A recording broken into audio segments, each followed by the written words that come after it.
अस्सलाम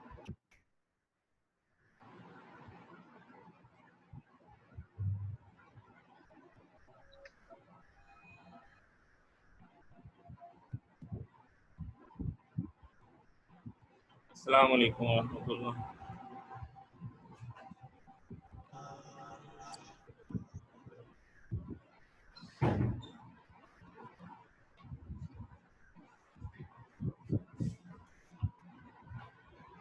अच्छा भाई,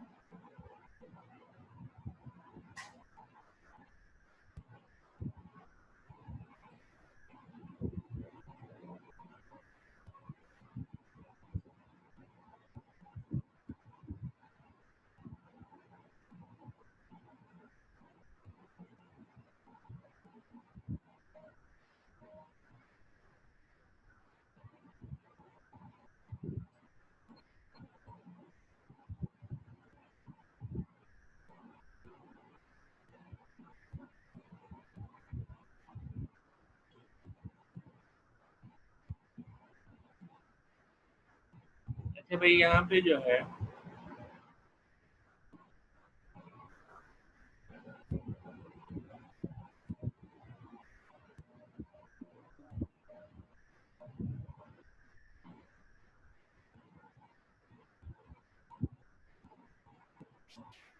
हाँ भाई,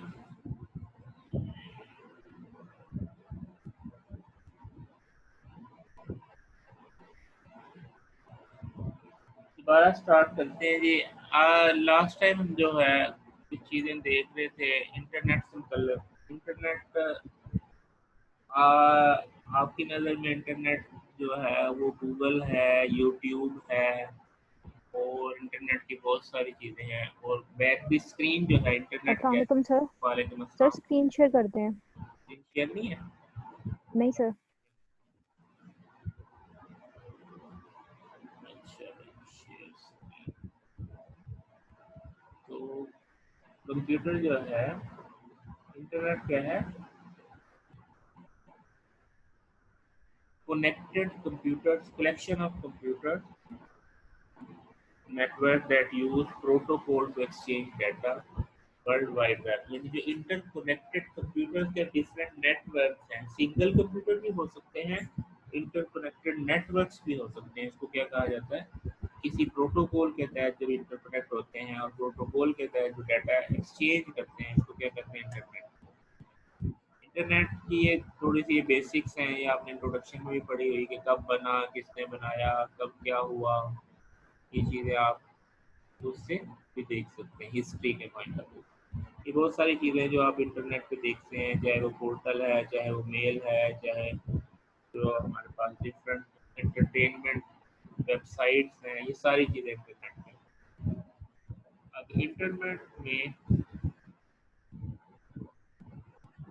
मुख्तलिफ ऑर्गेनाइजेशन इंटरकनेक्ट हैं। ये आपने बोले देखा था OSI मॉडल। OSI मॉडल पिछली क्लास में पढ़ा था ना आपने, कि डाटा की एप्लीकेशन लेयर है, प्रेजेंटेशन, सेशन, ट्रांसपोर्ट। ये डिफरेंट लेयर हैं, कुछ होस्ट की लेयर है, कुछ मीडिया की लेयर है। इसकी जो डिटेल है, इन डिटेल सारी डिटेल वो आप कोड जो मैंने बताया था, नेटवर्किंग का कोड जो पढ़े उसके अंदर आपको सारी डिटेल। यहाँ पे जो चीज़ देखने वाली है वो देखिए कि आप लोग जब भी लिखते हैं hotmail.com, आप लिखते हैं google.com, तो उसको क्या करता है, उसके अगेंस्ट जो है उस यूआरएल के अगेंस्ट एक एड्रेस बनता है।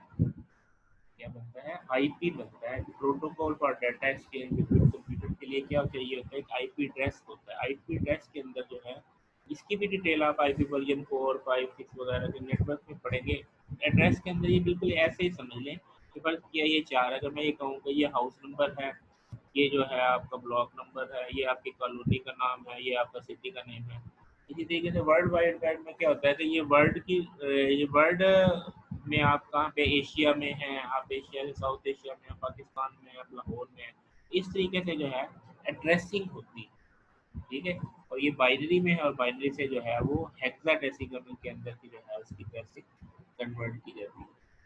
तो टीसीपी आईपी भी एक प्रोटोकॉल है, पिछली क्लास में भी पढ़ा था। इसमें डिफरेंट पोर्ट्स हैं, कुछ पोर्ट्स जो है ब्राउजर्स के लिए है, ईमेल के लिए पोर्ट 25 है, ऐसे सॉकेट के लिए जो है 22 होती है हमारे पास। डिफरेंट प्रोटोकॉल के लिए डिफरेंट पोर्ट्स वगैरह भी यूज होती है। वेब सर्वर का आपके वेब सर्वर क्या होता है? दो चीज़ें हैं, एक है क्लाइंट, एक है सर्वर।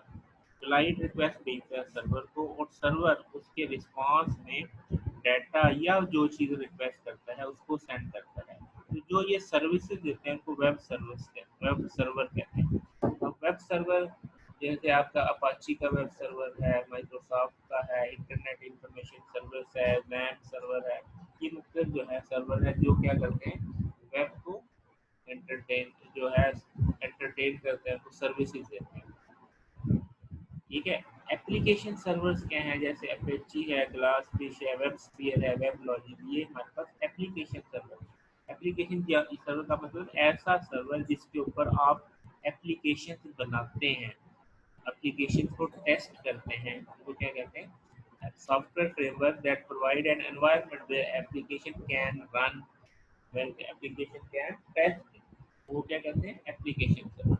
वेब ब्राउज़र आपने देखा, मोज़िला फायरफॉक्स है, internet explorer, safari, Chrome, opera, बहुत सारे ब्राउज़र है। ब्राउज़र क्या है? एक ऐसा इंटरफेस जहाँ पे आप अपने डॉक्यूमेंट्स को व्यू कर सकते हैं, आप फैच कर सकते हैं, वो ब्राउज़र कहते हैं। आगे है डोमेन नेम सर्वर। आप लिखते हैं जैसे hotmail.com, jeju.edu, तो उसके अगेंस्ट जो है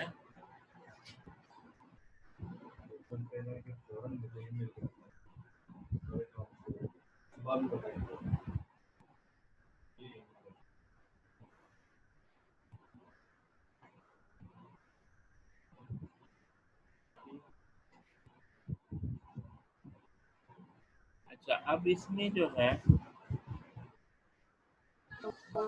यहाँ पे जैसे आप लिखते हैं hotmail.com या google.com, तो उस गूगल के अगेंस्ट जो है एक एड्रेस बनता है, गूगल के अगेंस्ट एक एड्रेस बनता है, क्योंकि कंप्यूटर जो है वो एड्रेस की ज़ुबान समझता है कि कहाँ से डाटा लाना है, कहाँ डाटा लेके आना है, वो सारा किसकी फॉर्म में होता है?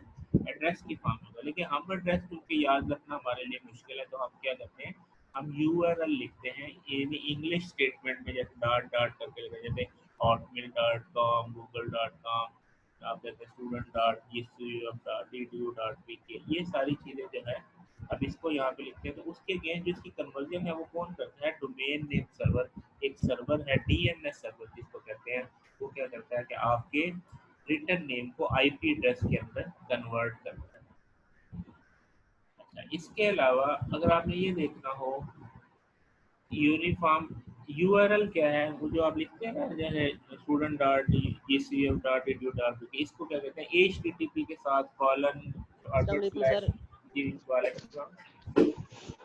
सर ये डीएनएस दोबारा रिपीट करवा दें। डीएनएस दोबारा, डीएनएस क्या है? डोमेन नेम सर्वर है। वो करता क्या है कि आप जो यूआरएल देते हो उसको कन्वर्ट करते हैं आईपी के अंदर कन्वर्ट। जो आप डीएन देते हैं यूआरएल, उसको क्या करते हैं? आईपी के अंदर कन्वर्ट करते हैं। ठीक है। तो अब जैसे आप तो ये यू सर आईपी एड्रेसिंग की यूज होगी सर उसमें। वो आईपी के अंदर कन्वर्ट करता है। अगर आपने ये देखना हो ना, मसलन ये देखें, आपने ये देखना हो कि मेरे कंप्यूटर के ऊपर मैं वर्ल्ड वाइड जो है मेरी लोकेशन क्या है या मेरी आइडेंटिटी क्या है आईपी के अंदर, तो मैं कहता हूँ जी यहाँ पे एक वेबसाइट है, what is my IP.com। अब इसकी जो है, मैं ये कहता हूँ, अब ये दिखा रहा है मेरी पब्लिक आईपी क्या है, ये देखिए 121.52.153। और इन्फॉर्मेशन अगर देखना कि मैं कहाँ पे, मेरा इंटरनेट की सर्विसेज कहाँ से आ रही है, तो ये देखें, ये सारी इन्फॉर्मेशन दे दी कि आप gcuf.edu.pk में हैं। यही है ना आपके होस्ट नेम, आपको यहीं से मैं अभी यूनिवर्सिटी में बैठा हूँ, तो मेरी होस्ट नेम क्या है? gcuf.edu.pk। ये नेट की सर्विस जी कौन से आईएसपी से ले रहा है? लाहौर यूनिवर्सिटी के आईपी से ले रहा है। और लाहौर क्या है? पंजाब में है लाहौर, पाकिस्तान, उसका ये कोड है। तो और आईपी क्या है? वो आईपी, ये आईपी वर्जन 4 में मेरे ये आईपी है। अगर आप अपने सिस्टम की आईपी देखना चाहते हैं आपको भी देख सकते हैं। यहाँ पे आप CMD के अंदर कमांड प्रॉम्प्ट का तो पता है ना आप लोगों को, यहाँ पे आप लिखो ये सर IP config लिखते हैं, तो ये इसकी IP बता देगा। इस सिस्टम की, ये जो मेरा सिस्टम है इसका IP क्या है, तो देखें इसका नाम क्या है, GCF.edu में ये कनेक्ट हुआ है, और ये इसकी IP दे रहा है, IP वर्जन 4 पे ये मेरा ये एड्रेस, ठीक है। तो इस तरीके से जी जो है सर। आप वो IP देख सकते हैं। एक ये है whatismyip.com से देख सकते हैं, उससे आपका जो भी IP है वो आपको दिखा देगा। ठीक हो गया, तो ये सर क्या है जी। सर इसमें हमारी अपनी आईपी, अपने डिवाइस की आईपी भी फाइंड हो सकती है हाँ जी, वो जो myip.com से। IP, हाँ जी, उसमें वो डिवाइस की भी दिखा रहा है, वो सारी इन्फॉर्मेशन दिखा रहा है, डिटेल सारी दिखा रहा होता है कि आपका इंटरनेट पे आपको क्या मिला है वो IP। तो होता ये है, इसमें दो तरह से होते हैं, एक डायनामिक IP होता है, एक स्टैटिक IP होता है। डायनामिक के जैसे आप कहीं पे किसी नेटवर्क में कनेक्ट हुए तो एक आपको IP मिल गया, और देन वो उसी के अगेंस्ट आप कम्युनिकेट कर रहे हैं। तो यहाँ पे ओके जो सर। URL जो है आपका, ये जो आप लिखते हैं जैसे student.gc या वीडियो वगैरह लिखते हैं, वो आपका URL है, और उसको जो है, अच्छा इसके बाद जो है कि आप सर्वर के ऊपर कोई चीज रिक्वेस्ट करते हैं तो वो गेट के जरिए रिक्वेस्ट करते हैं, और गेट है, पोस्ट है, पुट है। गेट फाइल नेम, डाउनलोड यानी गेट से आप कोई चीज डाउनलोड करने के लिए, पोस्ट ये यानी इंटरनल है, जब आप कोडिंग करेंगे तो ये चीजें आपको पता चल जाएगा। लेकिन मेन चीज क्या है कि आप इसमें HTTP प्रोटोकॉल यूज करते हुए कम्युनिकेट कर रहे होते हैं इंटरनेट से। ये कुछ एरर्स हैं, एरर नंबर्स होती हैं, असल में आप लिखते हैं बार बार लिखा रहेगा 401 403, पेज नॉट फोन 404 आ रहा होता है, मतलब आप किसी सर मोस्टली 404 आ रहा हाँ, होता तो है। जब पेज नहीं मिल रहा होता तो पेज नॉट फोन का 404 आता है। ये मुख्तलिफ एरर नंबर और उनके अगेंस्ट के मीनिंग, ये कुछ चीज़ें। फिर इसी तरीके से जो आप फाइल्स करते हैं इंटरनेट पे, जो फाइल्स हैं, टेक्स्ट फाइल है, HTML फाइल है, जिप फाइल है, JPEG है, क्विक टाइम है, ये मुख्तलिफ फाइलों की एक्सटेंशन ये जो यूज़ होती है। जो लैंग्वेज है वेब के ऊपर, जो हाइपर टेक्स्ट मार्कअप लैंग्वेज जो है वेब पेज बनाने के लिए यूज़ होता है, स्टाइल वगैरह डालने के लिए, case casing style sheet, CSS इसको कहते हैं। और फिर आपका PHP जो है डायनामिक पेज बनाने के लिए, यानी प्रोग्रामिंग डालने के लिए आप PHP यूज़ करते हैं। इसके अलावा इंटरैक्टिव वगैरह और प्रोग्रामिंग के लिए जावास्क्रिप्ट भी यूज़ करते हैं। तो ये वो सारी चीज़ें हैं। ये HTML में सिर्फ वेब पेज बनाते हैं, CSS में स्टाइल शीट बनाते हैं, PHP से आप लैंग्वेज की डायनामिकली करके, जावास्क्रिप्ट भी जो है अब वेब पेजिंग के अंदर लैंग्वेज को यूज़ करने के लिए। इसके अलावा और चीज़ है जैसे एजेक्स सर इस वगैरह है, कोर्स में जी इस कोर्स में। सर इस कोर्स में हम सारी लैंग्वेजेस पढ़ेंगे, PHP HTML और आज सारी हम पढ़ेंगे। HTML भी पढ़ेंगे, PHP भी पढ़ेंगे। अभी मैं थोड़ा सा एक और स्लाइड आपके साथ शेयर करने लगा हूँ, उसमें भी वो बताते हैं कि जी सर। अभी जो करंटली आपका क्या चल रहा है। यानी हम अगर देखें वो इसके फेजेस बनाए हैं कि अगर हम कहें कि हम मार्केट को compete करना चाहते हैं तो उसके लिए फिर हमें क्या करना पड़ेगा, उसके लिए जो है स्टेप्स बनाए हैं, ये देख लीजिएगा। पहले स्टेप के अंदर हम क्या सीख सकते हैं जी, पहले स्टेप में हम HTML सीख सकते हैं, CSS सीख सकते हैं, और जावास्क्रिप्ट सीख सकते हैं। ठीक है, ये वेब डेवलपमेंट। और वेब डिज़ाइन के लिए जो है वो मॉडर्न वेब डेवलपमेंट यूज़ होती है, स्क्रिप्टिंग जो है यूज़ होती है, जिससे आप उसको, यानी पहले स्टेप में हम ये तीन चीज़ें सीखेंगे, HTML CSS जावास्क्रिप्ट।